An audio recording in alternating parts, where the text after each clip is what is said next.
Hey everybody, this is Food by Faith Garden to Table and welcome to my Zone 8A Georgia garden.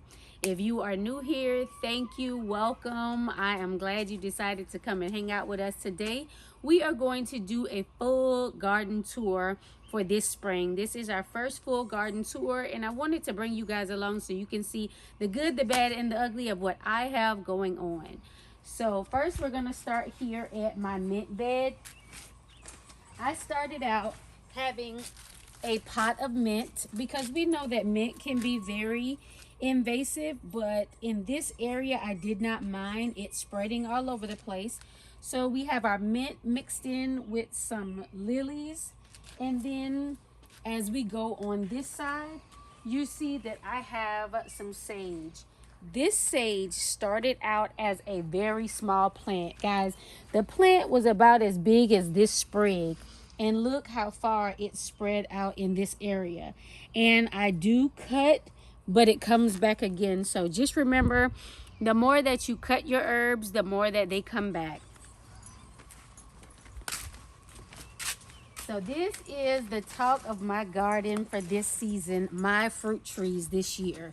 So these two, you guys went along with me to the big box store when I bought these patio peach. They are actually called a bonfire patio peach. And look at all of the peaches that are already on these two plants. It's amazing.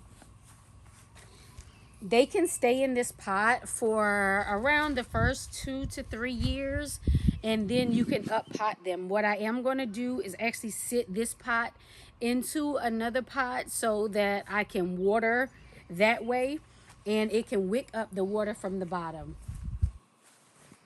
And of course, here we are at my strawberry green stalk. At the top, we have our ever-bearing strawberries. Y'all, these are my everyday garden snacks. But then at the bottom, look at this. So these will soon be removed. These are my alpine strawberries. So I'm going to remove those and add more of the ever-bearing strawberries. In the green stalk, what you have to be mindful of is the strawberries will grow inside as well as outside. So I always check the inside of the green stalk for different strawberries, but they grow very well in here because they're not on the ground. It's not a lot of pest pressure. The only thing that gets up here maybe are spiders, and then the lizards come for the spiders. So let's head into the garden.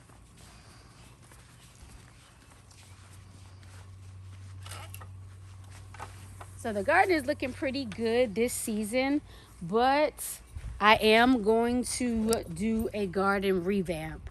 I want to get rid of the wooden beds and put some better structures here that are going to last a lot longer. So I may go with the Vego garden beds. I've been talking with Growing Out the Box and discussing what is best to go into this area. So I do have collards that are going to seed. We talked about that on Miss Linda's live last night. So these are bolting and going to seed. So I have been feeding them to the chickens. I have some amazingly beautiful Swiss chard. We have the 1,000 head kale. In between that, we have garlic. If we move that out of the way, we have volunteer potatoes here, and then carrots. So as the season goes on, I kind of sprinkle carrots in the midst of my beds, and then we have the onions around for pest pressure. I pulled some onions the other day and used those to make dehydrated onions so I can use them for seasoning.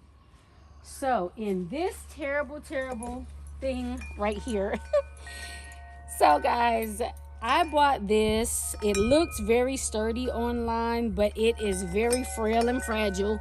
As you can see, a piece has fallen off of it.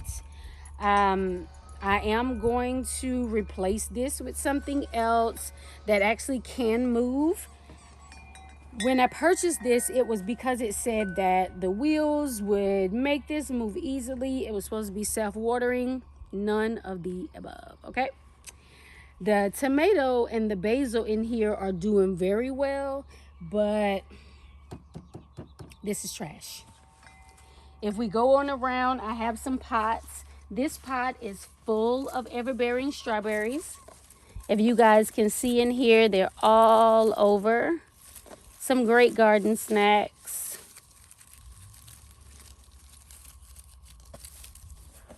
I have another tomato and basil over there. And then we're going to go back around because I want you guys to see my potato bed.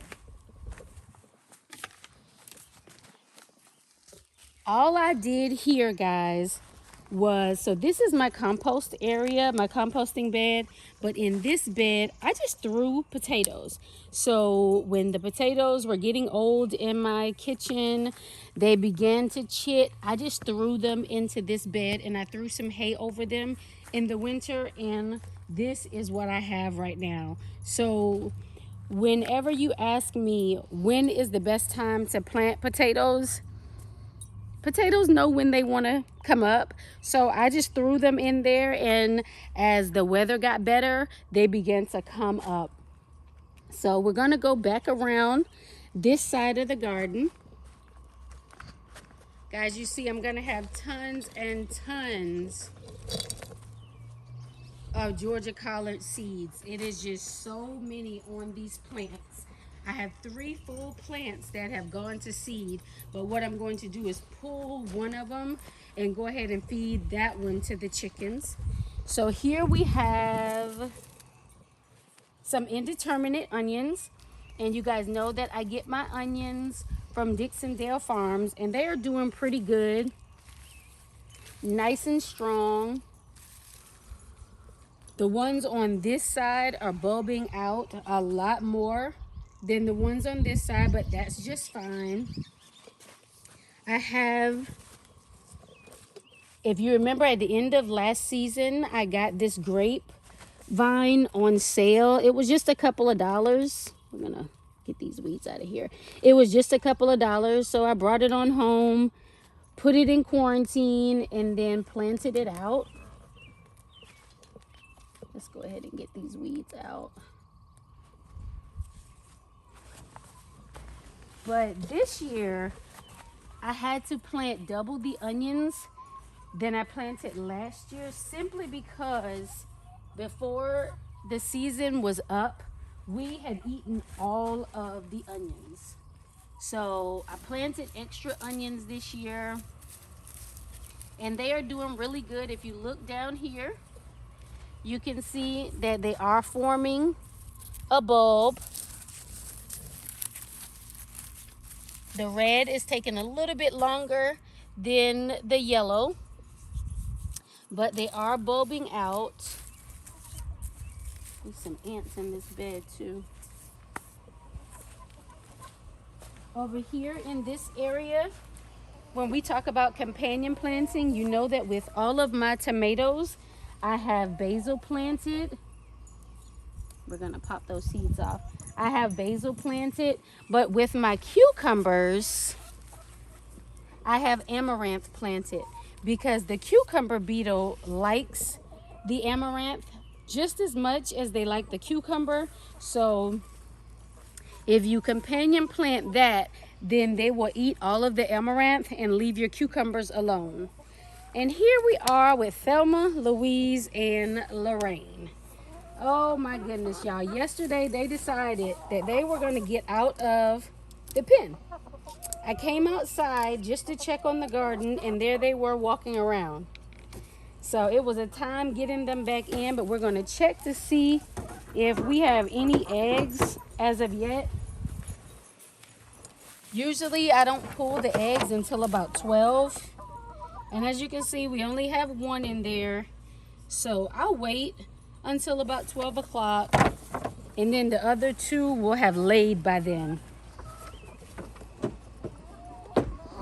And you guys know how much I love my omelet egg glue because it is just super easy. It's super easy to keep clean. So in this bed, we have more collards and we have more thousand head kale. But in the midst of the bed, we have a lot going on in here. So in the center, we have garlic, but then we also have peppers growing in here as well. And I do that for the simple purpose that when it's time for me to pull those brassicas out, I already have another crop of something in this bed. Again, as I told you before, once I harvest everything from these beds over here, I won't be placing anything else in there because I'm going to be getting the metal raised beds and changing the structure of the garden. Again, because the wood beds, they did what they were supposed to do, but it's time for us to have something better in the garden. So come on, let's check on the fruit trees.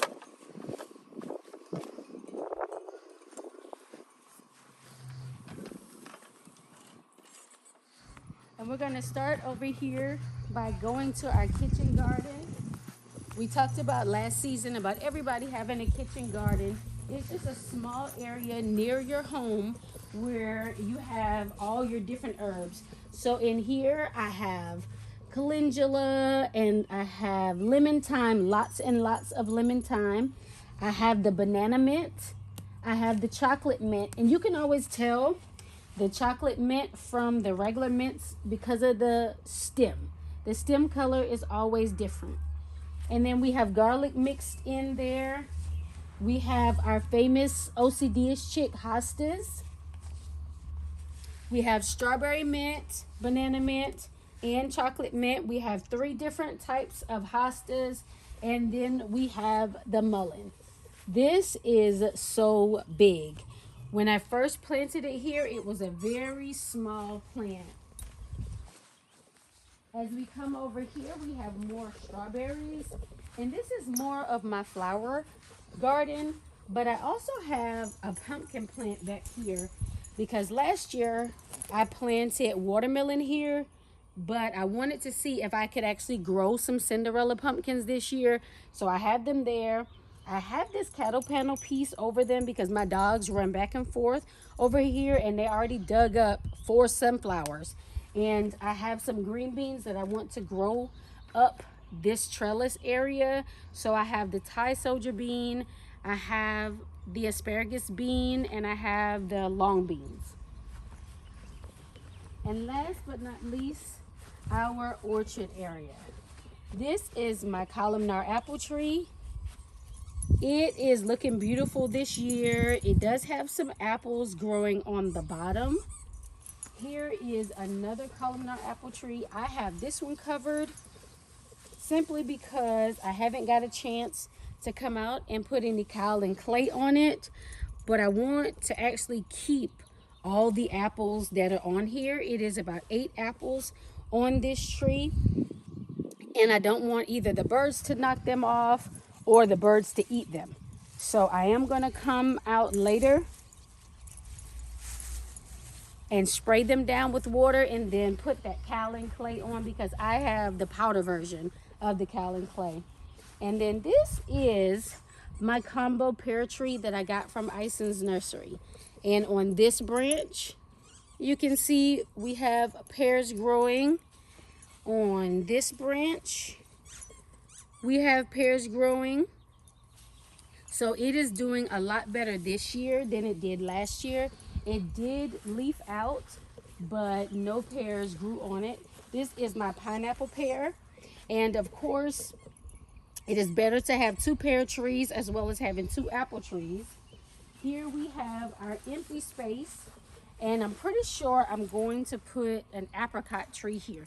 Guys, while we're doing this tour, I want you to check out this soil. Nothing. It's just dirt, you know. So this is what I'm working with here in Georgia. And so I do enhance the soil sometimes with different things, but I try to use organic things, coffee grounds, things like that. This is my Santa Rosa plum tree. You guys went along with me to the big box store and we got this one and this one. And they are doing very well. And these two are my citrus. So these are my orange trees. I've had these for about 3 years. Nothing. So this is the last year.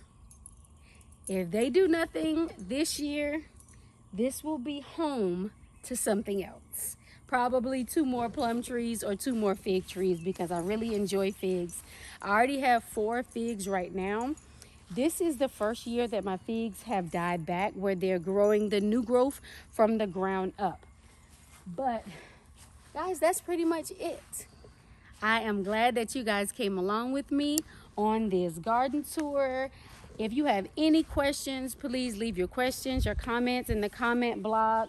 If nothing else, just remember to get up, get out, and grow something. And if you want to see more of Food by Faith on an everyday basis, please check me out on Facebook, because I'm there every single day. You can see all the different things that I'm doing, all the different things that I'm baking, and whatever I'm cooking from the garden.